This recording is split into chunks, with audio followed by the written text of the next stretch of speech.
Challenge है भारत के लिए कि ऐसे चेंजिंग टाइम्स में कैसे अपने दोस्त को और इस बदलती डिप्लोमेसी को बना पाएगा।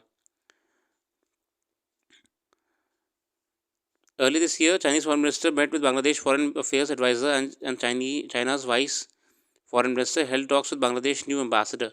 Early this month, a 21-member Bangladeshi delegation, including representatives from political parties, journalists, etc., academics, visited China. China बतौर गए थे. Pakistan too has taken steps to deepen its engagement with Bangladesh.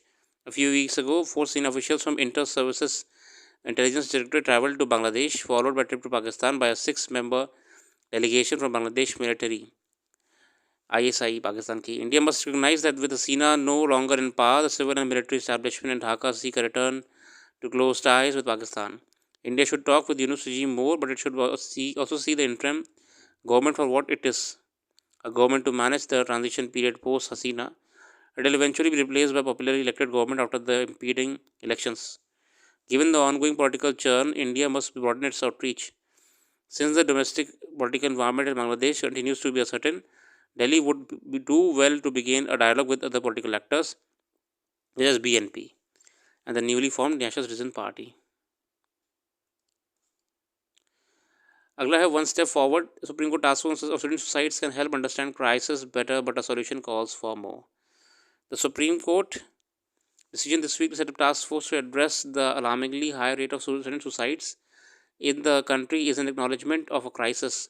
The statistics speak of a system failing its most vulnerable. According to the most recent NCRB data, there were over 13,000 students in 2022.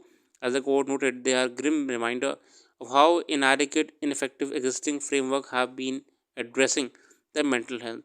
हमने ये depression और mental health को लेके भी कल जनसत्ता का article cover करा था, शायद कल के पहले. देखिए, स्टूडेंट सुसाइड जो हैं, डिप्रेशन वगैरह, ये कोई इंडिविजुअल प्रॉब्लम नहीं है. मैंने पहले भी बताया था, ये एक सोशल प्रॉब्लम है, एक सामाजिक प्रॉब्लम है. ठीक है, इसे समाज को एड्रेस करना पड़ेगा. The court has not turned its eyes away from problem that only seems to worsen. A 70% increase in last decade is welcome. However, the task force, which is to be headed by former Supreme Court Justice Ravindra Bhatt, is not a solution. It is merely one step towards addressing the challenge.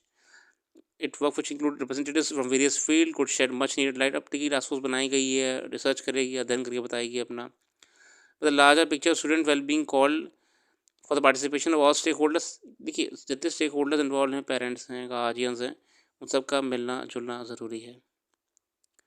The government too must make good on the promise of initiatives like the National Education Policy 20, which emphasizes students' well-being and mental health by prioritizing reform